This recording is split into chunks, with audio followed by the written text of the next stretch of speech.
The regulatory sandbox is expected to be an incubation-like program where innovations are nurtured. Here, innovators will be exempted from most of the stringent regulations of the capital markets.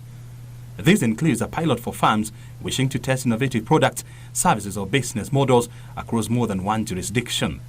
Last year, the Capital Markets Authority embarked on drafting guidelines to give innovators in the financial sector a platform to harness their innovations. And running a sandbox requires you to now start being a lot more flexible in terms of thinking about new ways, taking a much more can-do attitude. So there's the how do we build the right kind of capacity?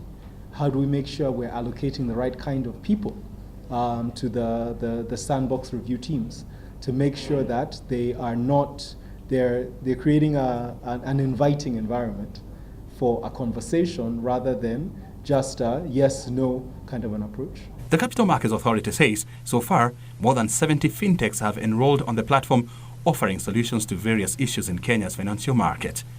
The regulatory sandbox has been practiced in other jurisdictions like Australia, Canada, South Africa, United Kingdom and Rwanda with notable success.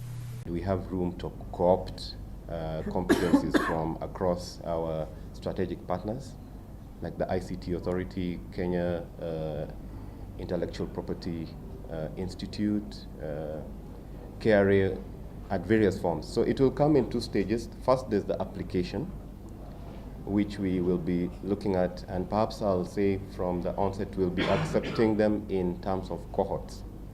An applicant is required to have an innovative product which it intends to offer following a successful exit from the sandbox.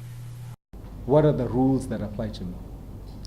Traditionally, you would have to go appoint a lawyer to go and research on the Capital Markets Act, find a license, and tell you ultimately what you want to do doesn't fit within a license, so we don't think you can do it. In a sandbox environment, it allows you to come in to start from having a conversation with the regulator about this is what I think my idea could achieve, and can we work through sequentially what are going to be the regulatory requirements that will be imposed on me to see if this is fully viable before I then go into potentially being licensed, or appropriate laws are developed to regulate this business because it's completely new and is not covered by an existing framework. An applicant will also be required to list potential benefits of the proposed product, a projected plan and a clear strategy for exiting the sandbox, and safeguards for avoiding potential harm to investors of the capital markets.